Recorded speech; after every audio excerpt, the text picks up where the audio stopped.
ಎಲ್ಲರೂ ನಮಸ್ಕಾರ.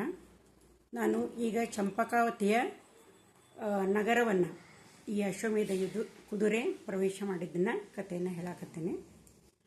ಹಂಸಧ್ವಜ ಆ ದೇಶದ ರಾಜ ಸುಧನ್ವ ಮತ್ತು ಸುರತ ಅವನ ಇಬ್ಬರು ಮಕ್ಕಳು. ಆಗ ಏನಾಗ್ತೈತಿ ಅಂತಂದ್ರೆ, ಈ ಸುಧನ್ವ ಬಹಳ ಶೂರ ಇರ್ತಾನೆ. ಅವನಿಗೆ ಅದೇ ಆಗ ಮದುವೆ ಆಗಿರ್ತೈತಿ. ಮದುವೆ ಆಗಿ ಕೇವಲ ಒಂದು 4 ತಿಂಗಳಾಗಿರ್ತಾವೆ ಅಷ್ಟೆ. ಅವನು ಹೆಂಡತಿ ಅಂತಃಪುರದೊಳಗಿರ್ತಾನೆ. ಅವಾಗ ಏನಾಗ್ತೈತಿ ಅಂತಂದ್ರೆ, ಈ ಒಂದು ಅಶ್ವಮೇಧ ಕುದುರೆಯನ್ನು ಈ ಚಂಪಕಾವತಿಯ ಸೈನಿಕರಿದ್ದವರು ಕಟ್ಟಿ ಹಾಕ್ತಾರೆ. ಕಟ್ಟಿ ಹಾಕಿದ ಕೂಡ ಅದು ಏನಂತಂದ್ರೆ, ಈ ಒಂದು ಅಶ್ವಮೇಧ ಯಾಗ ಅಂತಂದ್ರೆ ಅವನ ಸಾರ್ವಭೌಮವನ್ನು ಎಲ್ಲರೂ ಒಪ್ಪಿಕೊಳ್ಬೇಕು. ಇದು ಅದರ ನಿಯಮ. ಕೆಲವೊಬ್ರು ಏನು ಮಾಡ್ತಾರೆ ಅಂದ್ರೆ, ಯುದ್ಧ ಬೇಡ, ಯಾಕೆ ಜನಹಾನಿ ಧನಹಾನಿ ಅಂತಂದು ಹೇಳಿ ಶರಣಾರ್ಥರಾಗ್ತಾರೆ ಅಥವಾ ಕಪ್ಪು ಕಾಣಿಕೆಗಳನ್ನು ವಹಿಸ್ತಾ ಇರ್ತಾರೆ. ಕೆಲವೊಬ್ಬರು ಇನ್ನೊಬ್ಬರು ನಾವು ಅವ್ರಿಗಿಂತ ಹೆಚ್ಚು ಅಂತಂದು ಹೇಳಿ ತೋರಿಸ್ಕೊಳ್ಳೋದಕ್ಕೆ ಯುದ್ಧವನ್ನು ಮಾಡಬೇಕಾಗ್ತೈತಿ. ನಾವು ಸೋಲನ್ನು ಒಪ್ಪಿಕೊಳ್ಳೋನು, ನಾವು ಅವ್ರಿಗಿಂತ ಶೂರ ದೇವಿ, ಅವ್ರ ಯುದ್ಧದಲ್ಲಿ ನಾವು ಉತ್ತರವನ್ನು ಹೇಳಬೇಕು ಅಂಥೇಳಿ ಕೆಲವೊಬ್ಬರು ಆ ಕುದುರೆಯನ್ನು ಕಟ್ಟಿ ಯುದ್ಧಕ್ಕೆ ಆಹ್ವಾನವನ್ನು ಕೊಡ್ತಿರ್ತಾರೆ. ಅಂಥ ಒಂದು ಅತಿ ಶಿಸ್ತಿನ ಒಂದು ಸೈನ್ಯಕ್ಕೆ ಹೆಸರಾದಂಥ ಹಂಸಧ್ವಜನ ಒಂದು ಸೈನ್ಯ. ಆವಾಗ ಏನಾಗ್ತೈತಿ ಅಂತಂದ್ರೆ, ಆ ಕುದುರೆಯನ್ನು ಕಟ್ಟಿ ಹಾಕಿದ ಕೂಡಲೇ ಹಂಸಧ್ವಜ ಎಲ್ಲರಿಗೂ, ಎಲ್ಲ ಸೈನಿಕರಿಗೂ, ಸೇನಾಪತಿಗಳಿಗೆ, ಮಂತ್ರಿಗಳಿಗೆ ಎಲ್ಲರಿಗೂ ಈ ನಿರ್ದಿಷ್ಟ ಅವಧಿಯೊಳಗೆ ಅರಮನೆಯ ಮುಂಭಾಗದೊಳಗೆ ಬಯಲಿನಲ್ಲಿ ಎಲ್ಲರೂ ಸೇರತಕ್ಕದ್ದು ಅಂತಂದೇಳಿ ಆಜ್ಞೆಯನ್ನು ಹೊರಡಿಸ್ತಾನೆ. ಹೊರಡಿಸಿದ ಕೂಡ ಏನಾಗ್ತೈತಿ ಅಂತಂದ್ರೆ, ಈ ಸುಧನ್ವ ಆಗ ತಾನೇ ಮದುವೆ ಆಗಿರ್ತೈತಿ, 4 ತಿಂಗಳಾಗಿರ್ತಾವೆ.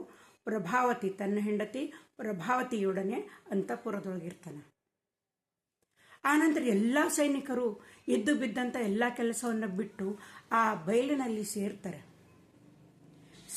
ಎಲ್ಲರೂ ಸೇರಿದ್ರು ನಿಗದಿತ ಅವಧಿಗೆ. ಏನಂತಂದ್ರೆ, ಮಹಾರಾಜ ಬರ್ತಾನ, ಬಂದು ನೋಡ್ತಾನ, ಎಲ್ಲ ಸೈನಿಕರು ಸೇರ್ಯಾರ. ಆಮೇಲೆ ಸೇನಾಪತಿಗಳು ಅದಾರ, ಮಂತ್ರಿಗಳು ಅದಾರ. ಆದರೆ ತನ್ನ ಮಗ ಸುಧನ್ವ ಮಾತ್ರ ಇನ್ನೂ ಬಂದೇ ಇಲ್ಲ. ರಾಜನಿಗೆ ಬಹಳ ಸಿಟ್ಟು ಬರ್ತೈತಿ. ಸುಧನ್ವ ನನ್ನ ಮಗ ಆದರೂ ಚಿಂತೆ ಇಲ್ಲ, ಆದರೆ ಈ ಒಂದು ಅವಧಿಗೆ ಅವನು ಬರಬೇಕಾಗಿತ್ತು ಅಂತಂದು ಹೇಳಿ ಅವನು ಭಾಳ ಸಿಟ್ಟು ಬರ್ತೈತಿ. ಅವಾಗ ಅವನು ಏನು ಮಾಡ್ತಾನಂದ್ರೆ, ರಾಜಾಜ್ಞೆಯನ್ನು ಹೊರಡಿಸಿಬಿಡ್ತಾನೆ. ಸುಧನ್ವ ಎಲ್ಲಿದಾನ ಅಂತ ಕೂಡ ಅವನ ಅಂತಃಪುರದೊಳಗದಾನ ಅಂಥೇಳಿ ಮಂತ್ರಿಗಳು ಹೇಳ್ತಾರೆ. ಅವನನ್ನು ಅಂತಃಪುರಕ್ಕೆ ಹೋಗಿ ಅವನ ಹೆಡಮೂರಿಗೆ ಕಟ್ಕೊಂಡು ನೀವು ಬರ್ರಿ, ಈಗ ತಕ್ಷಣವೇ ಬರಬೇಕು ಅಂತಂದು ಹೇಳಿ ಸುಗ್ರೀವಾಜ್ಞೆಯನ್ನು ಹೊರಡಿಸ್ತಾನೆ. ಆವಾಗ ಕೆಲವೊಬ್ಬರು ಅವನ್ನ ಕರೆಯಕ್ಕೆ ಹೋಗಬೇಕು ಅನ್ನೋದ್ರೊಳಗನ ಸುಧನ್ವ ಇದ್ದವನು ಬರ್ತಾನೆ. ಸ್ವಲ್ಪ ವೇಳೆ ಅಷ್ಟ ಏನಂತಂದ್ರೆ ತಡ ಆಗಿರ್ತೈತೆ ಅಷ್ಟೆ.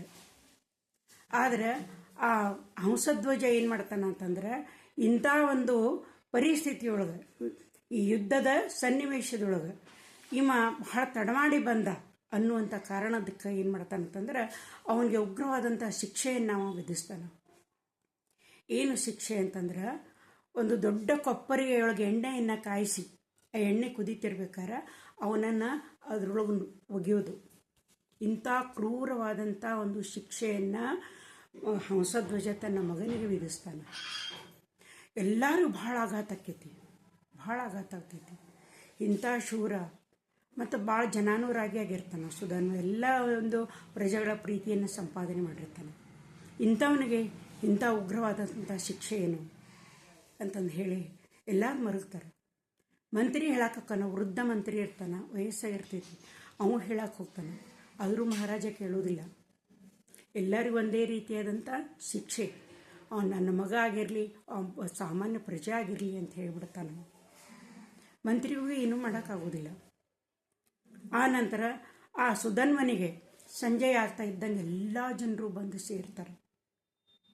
ಕೆಲವರು ಬಿಕ್ಕಿ ಅಳ್ತಾ ಇರ್ತಾರೆ, ಕೆಲವೊಬ್ಬರು ದೃಶ್ಯವನ್ನು ನೋಡೋಕ್ಕಾಗೋದಿಲ್ಲ ಅಂತ ಕಣ್ಣನ್ನು ಮುಚ್ಕೊಂಡಿರ್ತಾರೆ, ಕಿವಿ ಮುಚ್ಕೊಂಡೇ ಇರ್ತಾರೆ. ಆವಾಗ ಏನಾಗ್ತೈತಿ ಅಂದ್ರೆ, ಅರಮನೆ ಮುಂಭಾಗದೊಳಗೆ ದೊಡ್ಡ ದೊಡ್ಡ ಕಲ್ಲುಗಳನ್ನು ಇಟ್ಟು ದೊಡ್ಡ ಕೊಪ್ಪರಿಗೆಯನ್ನು ಕಾಯಿಸಾಕಿಡ್ತಾರೆ. ಅದರಲ್ಲಿ 3/4 ಭಾಗದಷ್ಟು ಎಣ್ಣೆಯನ್ನು ತುಂಬಲಾಗ್ತೈತಿ.